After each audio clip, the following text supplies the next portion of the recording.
الحمد لله وكفى والصلاة والسلام على سيد الرسل وخاتم الأنبياء أما بعد فأعوذ بالله من الشيطان الرجيم بسم الله الرحمن الرحيم اهدنا الصراط المستقيم صراط الذين أنعمت عليهم غير المغضوب عليهم ولا الضالين آمنت بالله صدق الله العظيم وصدق رسوله النبي الكريم ونحن على ذلك من الشاهدين والشاكرين والحمد لله رب العالمين. میرے بھائیو احترام بھائیو اور دوستو، شریعت دو چیزوں کا نام ہے. ایک شریعت کے اصول ہیں اور دوسرے شریعت کی فروع. اصول سے مراد عقائد ہیں اور فروع سے مراد مسائل. پھر جو شریعت کے مسائل ہیں یہ دو طرح کے ہیں. بعض مسائل کو مسائل اجتہادیہ کہا جاتا ہے اور بعض کو مسائل غیر اجتہادیہ کہا جاتا ہے. اب مسائل غیر اجتہادیہ کون سے ہیں اور مسائل اجتہادیہ کون سے ہیں یا اجتہاد کی تعریف کیا ہے؟ پہلے یہ بات سمجھیں کہ اجتہاد کا معنی ہوتا ہے غور و فکر کرنا، کسی چیز کی تحقیق میں پڑھنا، محنت کرنا، اور اسی سے ایک ملتا جلتا لفظ ہے استنباط کا، جس کا مفہوم ہے کہ گہرائی میں جا کر چھپی ہوئی چیز کو برآمد کرنا اور اس کو ظاہر کرنا. تو یہ دونوں لفظ اجتہاد اور استنباط در حقیقت محنت اور کوشش سے آتے ہیں. جس طرح ہر چیز کا اصول ہے دنیا میں، وکالت کے کچھ اصول ہیں، ڈاکٹری کے کچھ اصول ہیں، اسی طرح اجتہاد کے بھی کچھ اصول ہیں. اجتہاد وہی آدمی کر سکتا ہے جو کہ اجتہاد کا اہل ہو اور ان اصولوں کا اس کو پتہ ہو. اس لیے جو آدمی ان اصولوں سے واقف ہو اور شریعت کے مکمل دلائل پر اس کو قبول ہو، اس کو مجتہد کہا جاتا ہے. اور اس قرآن و سنت میں غور کا نام اجتہاد ہے. اور اجتہاد کے بعد یا استنباط کے بعد جو مسائل حاصل ہوں ان مسائل کا نام ہے فقہ. کیا نام ہے؟ فقہ. تو جس طرح میں نے بات عرض کی، وکالت ہر آدمی نہیں کر سکتا اور میڈیکل کا جو شعبہ ہے ہر آدمی اس کو نہیں چلا سکتا. اس طرح اجتہاد اور استنباط بھی ہر آدمی نہیں کر سکتا. اجتہاد اور استنباط وہی کر سکتا ہے جو کہ اس فن کا ماہر ہے. جس آدمی کو تیراکی آتی ہے وہ تو پانی میں غوطہ لگا کے ہیرے اور جواہرات نکال لے گا، لیکن جس کو تیراکی نہیں آتی اگر وہ غوطہ لگائے گا تو بجائے ہیرے اور جواہرات موتی نکالنے کے وہ خود گمراہ ہو جائے گا اور بیچارہ بھٹک جائے گا اور پانی کے اندر غرق ہو جائے گا. یہی مسئلہ ہے اس کا. اجتہاد کا اہل نہیں ہے. اگر وہ قرآن و سنت میں غور کر کے اجتہاد کرنے کی کوشش کرے گا تو بھٹک جائے گا اور صراط مستقیم سے نکل جائے گا. تو اجتہاد اور استنباط جو ہے در حقیقت وہی کر سکتا ہے جو کہ شریعت کا ماہر ہے، اور اس کو مجتہد بھی کہتے ہیں اور اس کو فقیہ بھی کہتے ہیں، مستنبط بھی کہتے ہیں. اور اس سے جو علم حاصل ہو، جو نتائج حاصل ہوں، جو مسائل حاصل ہوں، ان کو علم فکر کہتے ہیں. نبی کریم صلی اللہ علیہ وسلم نے مجتہد اور فقیہ کی بہت ہی زیادہ اپنے فرمانات میں تعریف فرمائی ہے. فرمایا کہ میں یرید اللہ بہ خیرا یفقہہ فی الدین، کہ اللہ تبارک و تعالیٰ جس سے بہت زیادہ بھلائی کا ارادہ فرمائے اس کو دین میں گہری سمجھ عطا کرتے ہیں۔ آپ صلی اللہ علیہ وسلم نے فرمایا فقیہ واحد اشد علی الشیطان من الف عابد، کہ ایک فقیہ شیطان پر 1000 عام عبادت گزار سے زیادہ بھاری ہے۔ اب اس سے معلوم ہوا کہ فقیہ خود شیطان نہیں ہے بلکہ اس کا دشمن شیطان ہے۔ خیر شریعت کے مسائل بھی ہیں، وہ دو طرح کی ہیں، اجتہادیہ اور غیر اجتہادیہ۔ غیر اجتہادیہ وہ مسائل ہیں جس میں بہت زیادہ غور و فکر کی ضرورت نہیں، تھوڑا سا ہی دیکھنے سے توجہ کرنے سے وہ معلوم ہو سکتے ہیں۔ مثلا جو آدمی مسلمان ہوتا ہے اور اس کو جو ہے کچھ مسائل ایسے ہیں کہ ہر پڑھا لکھا آدمی تھوڑا بہت مسلمان بتا سکتا ہے۔ مثلا آدمی مسلمان ہوا اور سب سے پہلے حکم کون سا لاگو ہے؟ نماز کا ہے۔ یہ ہر مسلمان جانتا ہے کہ نماز فرض ہے۔ اس آدمی کو بتا سکتا ہے کہ بھئی جو آدمی مسلمان ہو تو بالغ ہو، عقل مند ہو تو اس پہ نماز فرض ہوتی ہے۔ اور ہر آدمی کو پتہ ہے کہ صاحب نصاب پہ جو ہے زکوٰۃ فرض ہے۔ ہر آدمی کو پتہ ہے کہ کچھ شرائط جو ہیں وہ اگر پائی جائیں تو حج فرض ہو جاتا ہے۔ حج فرض ہے، زکوٰۃ فرض ہے، نماز فرض ہے۔ ان مسائل کا ہر آدمی کو پتہ ہے اور دوسروں کو بتانا بھی آسان ہے۔ لیکن آگے نماز کے مکمل مسائل کیا ہیں اور زکوٰۃ کے مکمل مسائل کیا ہیں اور ان کی تحقیق کیا ہے، اور حج کون کون سی صورت میں فرض ہوتا ہے، کون کون سی صورتوں میں نہیں، تو اس کی تحقیق ہر آدمی کے پاس نہیں ہے۔ اور یہ مسائل حل کرنا جو ہے یہ کام ہے فقیہ کا۔ تو جو مسائل غیر اجتہادی ہوتے ہیں وہ تھوڑی بہت فکر سے توجہ سے حاصل ہو جاتے ہیں، لیکن جو اجتہادی مسائل ہوتے ہیں وہ تھوڑی بہت توجہ سے نہیں حاصل ہوتے، بلکہ اس میں بہت زیادہ غور اور فکر اور تحقیق میں جانا پڑتا ہے، اور جائے گا بھی وہ جو کہ اس فن کا ماہر ہے، قرآن اور سنت پر عبور رکھتا ہے، پھر وہ ہمیں بتائے گا۔ کوئی بھی مسئلہ جو اجتہادی بنتا ہے نا جی، وہ مختلف وجوہات کی بنا پہ بنتا ہے۔ مثلا کبھی یوں ہوتا ہے کہ ایک مسئلہ ہمارے سامنے ہے اور اس کے متعلق دلائل دونوں طرح کی ہیں۔ بعض دلائل سے معلوم ہوتا ہے کہ یہ کام کرنا جائز ہے، بعض دلائل سے معلوم ہوتا ہے کہ یہ کام کرنا جائز نہیں۔ اب عام آدمی کہ دونوں طرح کی دلیلوں کو دیکھ کر یا احادیث کو دیکھ کر یا آیات کو دیکھ کر پریشان ہو جائے گا کہ بھئی یہ کیا مسئلہ ہے۔ ایک طرف تو معلوم ہو رہا ہے کہ یہ کام کرنا جائز ہے اور دوسری طرف یہ بات سمجھ آ رہی کہ یہ کام کرنا جائز نہیں۔ اب اس تعارض کو دور کرنا، جو تقابل ہو گیا ہے ایک مسئلے کے بارے میں، یہ فقیہ کر رہا ہے۔ وہ تعارض کو دور کرے گا اور مثلا بتائے گا کہ مثلا ان دو آیات میں سے یا دو احادیث میں سے پہلی آیت جو ہے وہ پہلی حدیث وہ پہلے دور کی ہے اور دوسری حدیث جو ہے وہ دوسرے دور کی ہے، قابل عمل یہ ہے اور دوسری قابل عمل نہیں ہے۔ ناسخ منسوخ کا علم یا راجع مرجوح کا علم یہ جو ہے فقیہ ہمیں دے گا اور فقیہ اس کو معلوم کر سکتا ہے۔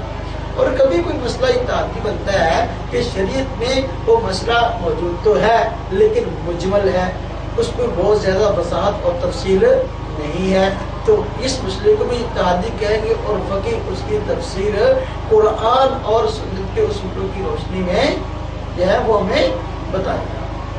یہ مسائل اجتہادیہ جو ہیں ان میں تقلید ہوتی ہے، اور تقلید کا مفہوم ہے، تقلید کہتے ہیں پیروی کرنے کو، اقتداء کرنے کو، اتباع کرنے کو۔ اور تقلید کی تعریف یہ ہے کہ غیر مجتہد کا مسائل اجتہادیہ میں کسی ایسے مجتہد کے مفتہ بہ مسائل کو مان لینا کہ جس کا مجتہد ہونا دلیل شرعی سے ثابت ہو۔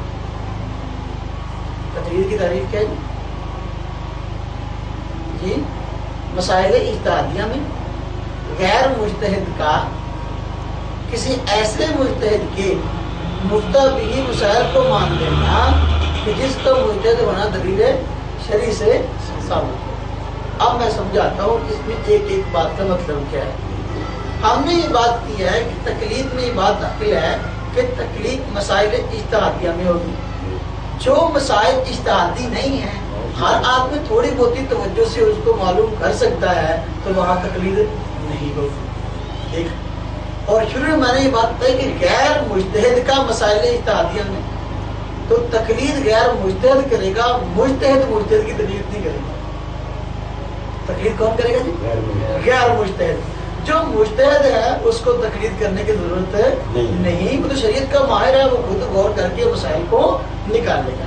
اس سے یہ مسئلہ حل ہو گیا کہ جو حضرات کہتے ہیں کہ جی آپ بتاؤ کہ تم تو کہتے ہو امام ابو حنیفہ کی تقلید کرنی ہے, امام ابو حنیفہ کس کی تقلید کرتا تھا؟ کہ بھائی امام ابو حنیفہ تو مجتہد تھے, تو مجتہد کسی کی تقلید نہیں کرتا, تو غیر مجتہد کی تقلید کرتا. یہ بات یہ سوال ہی غلط ہے کیونکہ تقلید کون کرتا ہے؟ غیر مجتہد. اور مسائل اجتہادیہ بھی ہوتی ہے, غیر اجتہادیہ میں نہیں ہوتی. آگے میں نے بات عرض کی ہے کہ مسائل اجتہادیہ میں تقلید کرنا کسی ایسے مجتہد کے مفتبی مسائل کی جس کا مجتہد وہاں شرعی ثابت ہو. جس طرح احادیث دو طرح کی ہوتی ہیں, بعض احادیث ایسی ہیں جو کہ صحیح ہیں اور ان کی آپ صلی اللہ علیہ وسلم کی طرف نسبت ٹھیک ہے, اور بعض احادیث ایسی ہیں جو صحیح نہیں اور آپ صلی اللہ علیہ وسلم کی طرف ان کی نسبت ٹھیک نہیں ہے, وہ کسی نے گھاڑ لی بنا لی موضوع. اس طرح جو مجتہد ہوتا ہے یا امام ہوتا ہے شریعت کا ماہر, اس کی طرف منسوب جو اقوال ہوتے ہیں وہ بھی دو طرح کے ہوتے ہیں. بعض اقوال ایسے ہیں کہ جو کہ اس کی طرف واقعی منسوب ہیں اور واقعی ان کا قول ہے. بعض ایسے ہوتے ہیں کہ جو کہ ان کی طرف منسوب جو ہے در حقیقت وہ ان کا قول نہیں ہے. تو اور بسا اوقات قول ہوتا ہے لیکن مجتہد نے اس سے رجوع کر لیا ہوتا ہے کسی اور دلیل کی بنا پر, تو اس کا علم نہیں ہوتا دوسرے لوگوں کو. تو اس لیے جس قول پر فتویٰ دیا جائے اسے کہتے ہیں مفتوی قول. امام ابو حنیفہ کا یہ قول جو ہے اس پر فتویٰ ہے, مطلب اگر اس کے بالمقابل کوئی قول ہے تو اس کا اعتبار نہیں ہے. کیوں؟ یا تو اس وجہ سے کہ وہ امام ابو حنیفہ کا قول ہی نہیں ہے, وہ ایسے ہی کسی نے غلط نقل کیا ہے, یا اس وجہ سے قول تو ہے لیکن اس کا مقصد کوئی اور ہے یا کسی اور بات کسی اور پس منظر میں کہی گئی ہے. تو اس طرح مفتبی قول پر عمل کرنے کا نام تقلید ہے, غیر مفتبی جو قول ہے اس پر عمل کرنے کا نام تقلید نہیں ہے. تو ہم امام ابو حنیفہ رحمہ اللہ یا دوسرے ائمہ کی جو تقلید حضرات کرتے ہیں ان کی تقلید ان کے مفتبی اقوال میں کی جائے گی اور یہی تقلید کہلائے گی. اس سے بعد ان حضرات کا جو ہے وہ جواب ہو جائے گا جو کہتے ہیں کہ جی امام ابو حنیفہ رحمہ اللہ کے بہت سارے ایسے اقوال ہیں جن پر تم عمل نہیں کرتے, تو تم تو ان کی تقلید سے نکل گئے. تو بھائی ہم ان کے مفتبی اقوال پر عمل کرتے ہیں, غیر مفتبی اقوال پر عمل نہیں کرتے. جس طرح کے موضوع احادیث جو ہے ان کی کوئی وقت نہیں ہے صحیح احادیث کے مقابلہ میں, اس طرح جو غیر مفتبی اقوال ہے ان کی کوئی حیثیت نہیں ہے مفتبی اقوال کے مقابلہ میں. وہ آج بعض غیر مقلد ہیں وہ انہی جو ہے وہ اقوال کو لیتے ہیں کہ جی دیکھو ایک غیر مقلد کتاب لگی کہ حنفیوں کا امام ابو حنیفہ سے اختلاف. اب وہ غیر مفتبی قول لے کر آیا ہے, کہتے ہیں دیکھو یہ امام ابو حنیفہ کہتا ہے لیکن یہ اس کی تقلید نہیں کرتے. تو بھائی ہم امام ابو حنیفہ کی تقلید کرتے ہیں مفتبی اقوال میں. جو غیر مفتبی اقوال ہیں ان کی حیثیت کی دوسرے الفاظ میں تم کہہ سکتے ہو موضوع ضعیف حدیث کی طرح ہے. صحیح حدیث کے ہوتے ہوئے ضعیف حدیث یا موضوع حدیث پر عمل کرنے کی ضرورت نہیں ہوتی. اس طرح مفتبی قول کے ہوتے ہوئے غیر مفتبی اقوال کی ضرورت نہیں ہے. پھر میں نے یہ بات عرض کی تقلید کی تاریخ میں یہ بات داخل ہے کہ ہم نے ایسے مجتہد کی تقلید کرنی ہے کہ جس کا مجتہد ہونا دلیل شرعی سے ثابت ہو. اب دلیل شرعی سے کیسے ثابت ہے؟ دلیل شرعی سے کیا مراد ہے؟ دلیل شرعی سے مراد یہ ہے کہ پوری امت کا اس کے مجتہد ہونے پر اجماع مستقل دلیل شرعی ہے, کیونکہ دلائل شرعیہ کل 4 ہیں, قرآن کریم, آپ صلی اللہ علیہ وسلم, اجماع اور کیا سے شرعی. یہ چاروں دلائل شرعیہ ہیں. تو کسی دلیل شرعی سے اس کا پتہ چلے کہ واقعی یہ کیا ہے, مجتہد ہے. اور اجماع امت خود مستقل دلیل ہے. آپ صلی اللہ علیہ وسلم نے فرمایا کہ میری امت گمراہی پر جمع نہیں ہو سکتی، میری امت گمراہی پر جمع نہیں ہو سکتی۔ اور اللہ رب العزت نے خود مسلمانوں کے راستے کو صراط مستقیم فرمایا اور بھٹکنے والوں کو ان کی راہ کو چھوڑ کر اور آگے بڑھنے والوں کو جہنمی فرمایا۔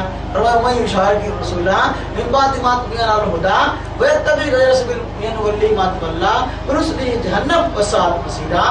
کہ دیکھو فرمایا وَيَتَّبِعْ غَيْرَ سَبِيلِ الْمُؤْمِنِينَ، اللہ کے رسول کی مخالفت کرے اور مسلمانوں کے راستے کو چھوڑ کر اور راستے کو اختیار کرے۔ فرمان نولی ما تولى ونصلہ جہنم، اس کو دو سزائیں دیں گے، ایک سزا دنیا میں دیں گے، ایک آخرت میں۔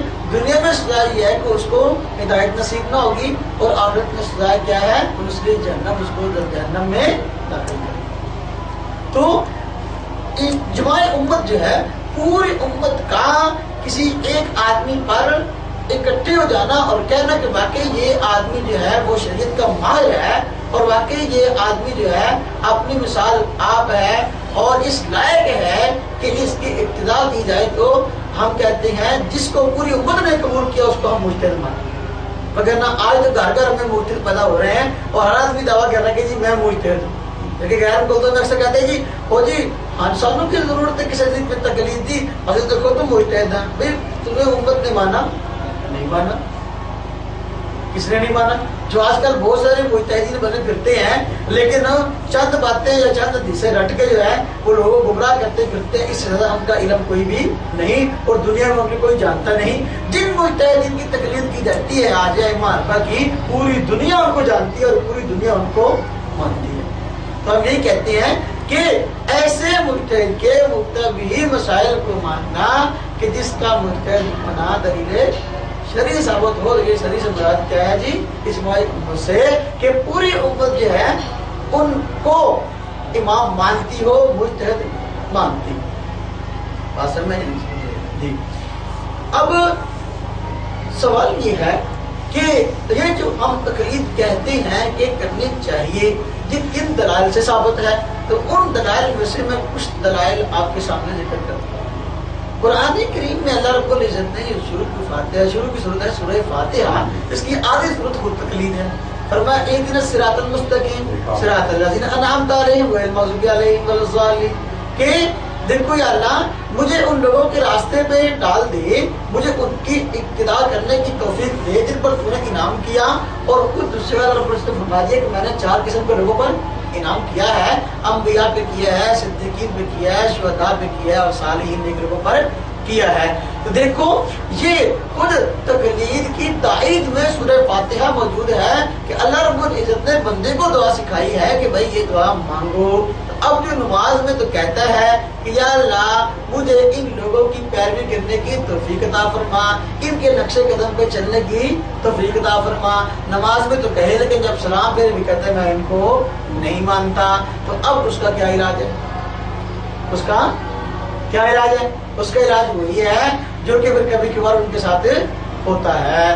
تو اس لیے یہ سورہ فاتحہ تو خود بتا رہی ہے کہ بھائی نیک لوگوں کی اور جن پر امت کو اعتماد ہو ان کی تقلید کرنی چاہیے، اور جو گمراہ لوگ ہیں ان کی تقلید نہیں کرنی۔ صراط الذین انعمت علیہم غیر المغضوب علیہم میں دیکھو یہ فرمایا غیر المغضوب علیہم ولا الضالین میں فرمایا وہ لوگ مراد ہیں جن کی تقلید نہیں کرنی، سیدھے راستے خود بھٹک گئے اور دوسروں کو بھٹکا رہے ہیں، ان کی تقلید نہیں کرنی۔ خود گمراہ ہو گئے، تعصب کا شکار ہو گئے، ان کی تقلید نہیں کرنی، لیکن ان کی تقلید کرنی ہے جن پر اللہ نے انعام فرمایا۔ دونوں لوگوں کا تذکرہ قرآن کریم میں اللہ رب العزت نے فرما دیا کن کی تقلید کرنی ہے اور کن کی تقلید نہیں کرنی۔ تو گویا قرآن کریم کی ترتیب کے اعتبار سے پہلی صورت ہے سورہ فاتحہ، اس میں ہی تقلید کا ثبوت ہو گیا۔ پھر اللہ رب العزت نے قرآن کریم میں ارشاد فرمایا کہ وَأَطِیعُوا اللَّهَ وَأَطِیعُوا الرَّسُولَ وَأُولِي الْأَمْرِ مِنکُم، کہ اطاعت کرو اللہ کی اور اس کے رسول کی اور اولی الامر کی۔ اولی الامر سے مراد کیا ہے؟ آیت قرآن کریم کی ہے، قرآن کی تفسیر کرنا مفسرین کا کام ہے۔ مفسرین نے لکھا ہے کہ اس سے مراد وقت کے امیر ہیں اور فقہا ہیں، وقت کے امیر اور فقہا ہیں، تو لہذا ان کی تقلید کرنا یہ قرآن کریم کا حکم ہے۔ دیکھو اطیعوا اللہ کی اطاعت کرو، اطیعوا اللہ، اور فرمایا اطیعوا الرسول، رسول کی اطاعت کرو. تو پھر فرمایا وہ امری منکم. پھر غور کرنے کی بات یہ ہے کہ ایک سوال کا جواب اللہ رب العزت نے اس آیت میں دیا ہے جب فرمایا وہ امری منکم، تو اس سے پہلے اطیعوا کا لفظ ذکر نہیں کیا. کیوں؟ اس لیے کہ مجتہد کی تقلید، فقیہ کی تقلید در حقیقت اس کی ابتدا نہیں ہے، در حقیقت ابتدا ہے اللہ اور اس کے رسول کی. در حقیقت ابتدا ہے اللہ اور اس کے رسول کی. اس لیے کہ فقیہ اپنی بات کہتا ہی نہیں ہے، وہ تو بات ہی کہتے ہیں اللہ کی اور اللہ کے رسول کی. تو جو اطیعوا کا لفظ اللہ سے پہلے آیا، رسول اللہ صلی اللہ علیہ وسلم سے پہلے آیا، لیکن فقیہ سے پہلے نہیں آیا، وہ اس لیے نہیں آیا کہ بھئی اس کی ابتدا در حقیقت ابتدا ہے اللہ اور اس کے رسول کی. جو آج ہمیں کہتے ہیں کہ بھی اللہ کے رسول کی بات مانو گے، امام کا قول مانو گے، بھئی امام کی بات در حقیقت بات ہے اللہ اور اس کے رسول کی. تو یہ اس سوال کے جواب کے لیے اللہ رب العزت نے بادشاہ فرما دی اور ان کے دھوکے کو صاف کر دیا کہ بھئی امام کی تقلید یا امام کی اطاعت اور پیروی در حقیقت مستقل کوئی اللہ کے رسول کے مقابلے میں نہیں ہے، اللہ کے رسول کی تائید میں. تو اس آیت سے بھی جو ہے تقلید کا ثبوت ہوا. اس طرح قرآن کریم میں اللہ رب العزت نے فرمایا فَاسْأَلُوا أَهْلَ الذِّكْرِ إِن كُنتُمْ لَا تَعْلَمُونَ. فَاسْأَلُوا أَهْلَ الذِّكْرِ إِن كُنتُمْ لَا تَعْلَمُونَ، کہ تم اہل ذکر سے پوچھ لیا کرو اگر تم کو علم نہ ہو. معلوم ہوا ہر آدمی کو ہر مسئلے کا علم نہیں ہوتا. یہ کہتے ہیں ہر آدمی خود مسائل جان لے. جب ہر آدمی ہر مسئلے کو جان سکتا ہوتا تو اللہ رب العزت کیوں فرماتے کہ اگر تم نہ جانتے تو ان سے پوچھ لو. معلوم ہو کچھ لوگ نہ جاننے والے ہیں، کچھ جاننے والے، کچھ جاننے والے ہیں، کچھ نہ جاننے والے ہیں. تو نہ جاننے والے پوچھیں گے جاننے والوں سے. یہی کیا ہے؟ تقلید. یہی کیا ہے؟ تقلید. تو قرآن کریم اللہ رب العزت نے مختلف الفاظ سے ان شریعت کے معنوں کو یاد کیا. کہیں اولی الامر فرمایا، کہیں اہل ذکر فرمایا، کہیں اللہ رب العزت نے ان کو ربانیین فرمایا. لولا ینہاہم الربانیون، کہ ان کو ربانیوں نے کیوں نہیں روکا. اب یہی قرآن کریم کی آیت ہے. حضرت عبداللہ ابن عباس بخاری میں روایت فرماتے ہیں کہ کونو ربانیین حکماء علماء فقہاء، کہ بھائی ربانی بن جاؤ، کہ حکیم بن جاؤ. ربانی بن جاؤ، حکیم بن جاؤ، علماء بن جاؤ، فقہاء بن جاؤ. معلوم ہوا یہ سارے الفاظ کیا ہیں؟ مترادف. تو ربانیین اللہ رب العزت فرماتے ہیں کہ ان لوگوں کو، غلط کام کرنے والوں کو ربانیین نے کیوں نہیں روکا. تو اس سے معلوم ہوا کہ اللہ کے احکام سے مطلع ہونا اور لوگوں کی خیر خواہی کے لیے ان کو برے کام سے روکنا، ان کو اطلاع کرنا کہ یہ کام ٹھیک نہیں ہے، ناجائز ہے، یہ ربانیین کا اور فقہاء کا کیا ہے؟ منصب ہے. فقہاء کیا ہے؟ منصب ہے. پھر اللہ رب العزت نے قرآن کریم میں فرمایا کہ وما كان من ينفروا كافة لولا نفر من كل فرقة منهم طائفة ليتفقهوا في الدين. صحابہ اکرام جہاد میں گئے تھے. اللہ رب العزت نے فرمایا کہ جہاد میں جانا چاہیے لیکن کچھ لوگوں کو پیچھے رہ جانا چاہیے. ایک جماعت چھوٹی سی ہو. کیوں بھائی؟ طائفۃ لیتفقهوا فی الدین، جماعت اس لیے ہو تاکہ وہ دین میں گہرائی حاصل کرے. اور فرمایا وَلْيُنذِرُوا قَوْمَهُمْ إِذَا رَجَعُوا إِلَيْهِمْ لَعَلَّهُمْ يَحْذَرُونَ، تاکہ جب لوگ واپس آئیں تو یہ جنہوں نے قرآن و سنت پر غور کر کے دین کے مسائل اخذ کیے ہیں، اذا رجعوا الیہم، جب وہ آئیں تو ان کی طرف رجوع کریں، ان سے پوچھ کر اس پہ عمل کر لیں. تو خود ان جو ہے شریعت کے ماہروں کی طرف اللہ رب العزت فرمایا اذا رجعوا الیہم، ان کی طرف کیا کریں گے؟ رجوع کریں گے. تو دیکھو معلوم ہوا کہ ماہر کی طرف رجوع کا حکم خود اللہ تبارک و تعالیٰ نے قرآن کریم میں دیا ہے. اللہ رب العزت نے قرآن کریم میں ارشاد فرمایا وَاتَّبِعْ سَبِيلَ مَنْ أَنَابَ إِلَيَّ، کہ آپ اس کی پیروی کرو، اس کی اقتداء کرو، اس شخص کی تقلید کرو من اناب الی، کہ جو میری طرف رجوع ہوا، یعنی جو میرے احکامات میں غور کرتا ہے، میرے دین کی طرف رجوع کرتا ہے اور اس کی تحقیق میں پڑھتا ہے، تو اس کی کیا کر لے؟ اقتدا کر لے. اب اگر تقلید حرام ہوتی، اتباع حرام ہوتی، پیروی حرام ہوتی، ہر آدمی نے قرآن و سنت کو خود سمجھنا ہوتا تو اللہ رب العزت کیوں فرماتے واتبع سبیل من اناب الی؟ بھئی اس لیے کہ ہر آدمی ہر مسئلے کو جان نہیں سکتا. اللہ رب العزت نے فرمایا لعلمہ الذین یستنبطونہ منہم، کہ دیکھو جو ان لوگوں میں سے اہل استنباط ہیں وہ اس کو جان لیتے اور پھر جو ہے دوسرے لوگ ان سے پوچھ لیتے. تو اس اہل استنباط یعنی بات کی تہ میں اتر کر اس بات کی حقیقت کو جاننے والے جان لیں اور دوسرے ان سے پوچھ لیں. تو یہ اصل منصب ہے فقہا کا کہ وہ مسائل خود اخذ کرتے ہیں، نکالتے ہیں قرآن اور سنت سے غور کر کے، دوسرے لوگ جو ہے پھر نہ جاننے والے کی ابتدا کر لیتے ہیں. قرآن کریم کی بہت ساری آیات ایسی ہیں آپ کو مل جائیں گی جس میں ان باتوں کا ثبوت موجود ہے کہ جو آدمی مسائل سے واقف نہیں ہے تو وہ ان کی طرف رجوع کرے جو کہ مسائل سے واقف ہیں. نبی کریم صلی اللہ علیہ وسلم نے فرمایا انما شفاء العی سوال، کہ جو بیمار ہے اس کی شفا ہے سوال کرنے میں. کیا مطلب؟ کہ جس کو بھئی بیچارہ جہالت کا مرض ہے اس کو تو اپنے جہالت کیسے دور کرے گا؟ کہ جس کو مسئلہ آتا ہے مسئلہ پوچھ کے اپنی جہالت کو دور کر لے. اسی کا نام تقلید ہے کہ بھئی شریعت کے ماہر سے ہم مسئلہ پوچھ لے یا اس کی تحقیق پر عمل کر لیں، اپنی جہالت کو دور کر لیں. اس سے یہ بات معلوم ہوئی کہ جو مجتہد ہے وہ جاہل نہیں ہوتا، جو مجتہد ہے وہ جاہل نہیں ہوتا، بلکہ وہ تو اس نے اپنی جہالت سے نجات پائی، جہالت کے مرض سے نجات پائی مجتہد سے پوچھ کر. اللہ کے نبی نے اس کو شفا یافتہ فرمایا کہ وہ تو جہالت سے کیا پا گیا؟ شفا، جس نے ماہر سے پوچھ کر عمل کر لیا. لیکن ایک آدمی ماہر بھی نہیں ہے اور ماہر سے پوچھتا بھی نہیں ہے تو وہ جاہل ہوا کہ نہ ہوا؟ وہ جاہل بھی ہے اور جہالت سے اس نے شفا بھی نہ پائی، جہالت سے شفا بھی نہ پائی اور وہ جاہل ہے اور اپنے آپ کو عالم سمجھ رہا ہے. یہی اس کی جہالت ہے کہ آتا بھی کچھ نہیں اور سمجھا بھی اپنے آپ کو بہت کچھ، تو وہ جاہل ہے اور وہ جہالت سے اس نے اپنی شفا نہیں پائی. ہم کہتے ہیں ہم شریعت کے مسائل پر مکمل قبول نہیں رکھتے اور اس کے اصول کو قبول نہیں رکھتے، جو ہمارے آئمہ ہیں وہ قبول رکھتے تھے، ہم نے ان پر اعتماد کیا، ان پر اعتماد کر کے ان سے پوچھ کر جو ہے اپنی جہالت کو دور کر لیا، تو ہم جو ہے الحمدللہ جہالت سے شفا پا گئے اور تم ابھی تک جہالت نہیں ڈوبے ہوئے ہو. بات سمجھ میں ہے نا جی؟ تو اس طرح قرآن کریم کی آیات میں آدمی غور کرے، نبی کریم صلی اللہ علیہ وسلم کے فرمانات میں غور کرے تو تقلید کا ثبوت آدمی کو بہر صورت مل جاتا ہے اور کافی اور شافی مل جاتا ہے. جس نے ماننا ہو اس کو مل جاتا ہے. اور مجتہد جو اجتہاد کرتا ہے وہ دلائل شریعہ کو سامنے رکھ کے کرتا ہے.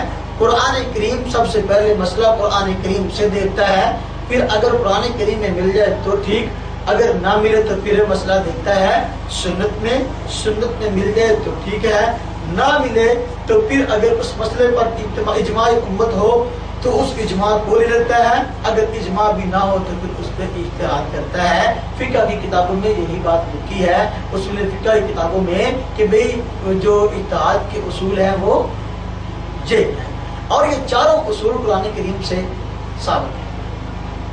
قرآن کا دلیل شرعی بنا بھی موجود ہے، اتبعوا ما انزل الیکم من ربکم، کہ دیکھو جو قرآن تمہاری طرف تمہارے رب کی طرف سے اتر رہا ہے اس کی اتباع کرو. تو قرآن کا دلیل شرعی ہونا معلوم ہو گیا. حدیث کا دلیل شرعی ہونا بھی قرآن سے معلوم ہے. کیسے؟ فرمایا کہ قل ان کنتم تحبون اللہ فاتبعونی، کہ آپ ان کو فرما دیجیے آپ وسلم کہ اگر تم کو اللہ سے محبت ہے تو فاتبعونی، میری اتباع کرو، میری اتباع کرو. دیکھو سنت کا دلیل شرعی ہونا بھی کیا ہو گیا؟ معلوم ہو گیا. اجماع بھی دلیل شرعی ہے، اس کی دلیل جو ہے وہ خود میں نے وہ وہی شاہ کی رسول پہلے بیان کی ہے. پوری امت کسی مسئلے پہ اکٹھی ہو جائے وہ بھی کیا ہے؟ اجماع. وہی شاہ کی رسول من بعد ما تبین الہدی ویتبع غیر سبیل المؤمنین نولیہ ما تولی ونصلہ جہنم وساءت مصیرا.